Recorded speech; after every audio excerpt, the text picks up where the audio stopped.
El punto de ebullición del agua, especialmente a alta presión, se utiliza desde la antigüedad como medio para esterilizar el agua, debido a que algunos microorganismos mueren a esta temperatura. Se define como la temperatura a la que un líquido se transforma en gas. La definición química física del punto de ebullición es la temperatura a la que la presión de vapor de la sustancia es igual a la presión que el medio alrededor ejerce sobre el líquido. Conocer el punto de ebullición de algún material o sustancia es muy importante para el uso de aplicaciones científicas o de ingeniería, ya que de esta forma es como se puede llegar a conocer las temperaturas ideales de trabajo, la energía absorbida en el cambio de fase y además seleccionar el material de acuerdo a la exigencia de calor, entre otros. Es por ello que el presente trabajo tiene como finalidad hacer uso de un diseño de experimentos factoriales a dos niveles, o mejor conocido como diseño factorial 2 a la K, para hacer el estudio pertinente de las afectaciones que tienen ciertas condiciones como lo son el volumen del agua, el tipo de material del envase y si tiene o no sal el agua, determinando si son significativas o no y de ser así, cuáles dentro de las opciones presentadas lograría el punto de ebullición en el menor tiempo posible. En general, lo que se busca es determinar las condiciones que debe tener el agua para que logre llegar a su punto de ebullición en el menor tiempo posible a través de un diseño experimental.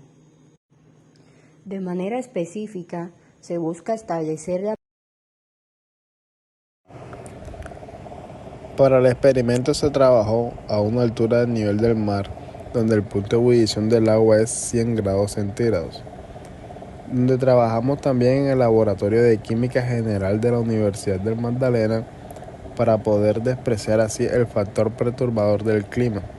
ya que en dicho laboratorio manejamos la temperatura a 18 grados centígrados. Para el experimento usamos un soluto y un solvente, donde el soluto fue el cloruro de sodio y el solvente fue el agua destilada. También usamos otros materiales como el vaso precipitado, grisol de porcelana, un termómetro, un peso digital, una probeta y una plancha de calentamiento, que esta lo usamos a una temperatura de 250 grados centígrados. Para el experimento tuvimos tres factores en cuenta, donde el primero fue el cloruro de sodio. Esto lo usamos con 2 gramos y controlábamos esta cantidad en el peso digital. Para este factor lo mantuvimos en alto siempre que se utilizaba con el agua destilada y en bajo cuando el agua destilada no llevaba este cloruro de sodio. El segundo factor fue el tipo de material, donde utilizamos el vaso precipitado en bajo y el grisol de porcelana en alto. Y para el tercer factor usamos fue la cantidad de agua destilada, que esta la medíamos con la probeta y usamos 30 milímetros de agua destilada para alto y 20 milímetros para abajo. Ahora muy bien, analizando la gráfica de efectos principales, aquí podemos evidenciar la significancia de manera visual de cada factor, viendo con claridad que el más significante en los tiempos de ebullición es la cantidad de agua, siguiéndole el material y por último la cantidad de sal. Pasando ahora a la gráfica de interacciones, en esta se puede concluir que si busca obtener el tiempo mínimo para que el agua alcance el punto de ebullición, se debe realizar con las especificaciones de una cantidad de sal alta con 20 gramos, con el material bajo que es de vidrio y con una cantidad de agua baja de 20 mililitros. Ahora pasando a la interpretación de la gráfica de Daniel Plough, vemos con claridad cuáles son los puntos y los efectos que tiene cada factor: material, cantidad de agua, material, con la interacción de cantidad de agua y la interacción también de cantidad de sal, material y cantidad de agua. Por lo cual se recomienda hacer el ANOVA con un nivel de interacciones de 3, permitiendo que el estudio se ajuste más a las condiciones reales a las cuales es sometido y así se distribuya. Después de haber obtenido la tabla de RStudio, procedemos a llenar esta tabla con los resultados obtenidos, obteniendo un total de 16 resultados y cada uno de sus factores. En la tabla vemos que el factor A es la cantidad de sal, el factor B, el material y el factor C, que es la cantidad de agua. Para reforzar el análisis del Daniel Plot, debemos hacer un análisis de varianza, ANOVA, con el fin de determinar cuáles son los efectos e interacciones más significativos del experimento. Viendo la ANOVA, evidenciamos que los factores principales resultaron significativos, siendo la cantidad del agua y el material los más significativos de estos. No menos importante, la cantidad de soluto, sal. Al igual que los factores principales, sus interacciones resultaron igual de significativas, a excepción de la interacción de la cantidad de sal y agua, que resultaron con un p-value de 0,086925, lo cual nos indica que no es significativa esta interacción con el nivel de confianza del 95%. Verificar el modelo.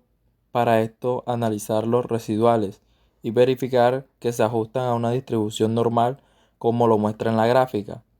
Haciendo el mismo análisis con el Shapiro Test, obtenemos un p-value de 0,3125, lo cual indica que hay suficiente evidencia estadística para aceptar la hipótesis nula, lo cual indica que los datos sí se ajustan a una distribución normal. Al ver la siguiente gráfica podemos observar que se cumple el supuesto de independencia, dado que hay una aleatorización o una gran dispersión en los puntos sin ningún patrón, por lo tanto los datos son independientes. Para el supuesto de homoelasticidad usamos la prueba Bartlett Test. Observando lo obtenido en las pruebas anteriores, se logra evidenciar que los p-values de todos los factores son mayores que el nivel de confianza equivalente a 0.01, por lo cual no se tiene criterio suficiente para rechazar la hipótesis nula, que dice que todas las variables poseen una misma varianza o que sus varianzas son iguales. Se decide realizar la prueba LCD, permitiendo así comparar y tener una idea inicial o crear una hipótesis sobre la cual pueda ser la configuración más apropiada para que el agua llegue a su punto de ebullición más rápidamente, lo cual evidenciamos que el factor cantidad de sal es más conveniente usarlo en un nivel alto, para el factor material usar el factor en un nivel bajo y para el factor cantidad de agua usar un nivel bajo para así lograr dicho objetivo. Al observar esta gráfica de interacción triple, evidenciamos que, dado que todos los factores principales resultaron significativos y haciendo el análisis del cubo de interacción triple, podemos observar que el menor tiempo se obtendría utilizando una cantidad de agua baja en 20 mililitros con una cantidad de sal alta en 2 gramos y con el material bajo que sería el vidrio. La predicción corrobora o respalda lo anteriormente concluido, ya que se puede observar en los rendimientos de la predicción, la que obtuvo un menor tiempo fue la predicción 2, teniendo un rendimiento en tiempo de 212.1695, el cual es el más bajo, en un nivel de cantidad de sal alto, un nivel de material bajo y un nivel de cantidad de agua baja. Se concluye que los datos permanecen en una distribución normal y que el proceso de experimentación se realizó de manera adecuada, debido a que estas cumplen con todas las pruebas de normalidad e independencia. A la hora de determinar el tiempo que tarda el agua en llegar a su punto de ebullición, todos los factores planteados de este experimento tienen un efecto significativo sobre el tiempo de mínimo para alcanzar su punto de ebullición, y también que se pudo notar que al momento de elegir cuáles eran los niveles más acertados para lograr nuestras metas, en los cuales se escoge la mejor opción y mejores interacciones entre sí. Los factores escogidos son las cantidades del soludo en un nivel de alto, el cual es 2 gramos, el material en un nivel bajo, el cual es el de vidrio,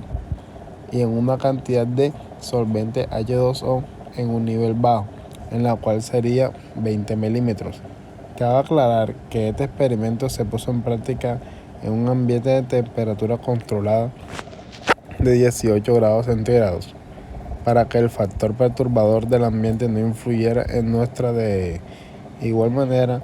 se implementa en una plancha de calentamiento para siempre mantener una superficie de transferencia calorífica de 250 centígrados grados por medio de resistencia. Este experimento nos sirve para cualquier procedimiento de laboratorio donde se implementen estas soluciones, para saber cuáles son los factores para tener en cuenta para obtener resultados en un menor tiempo.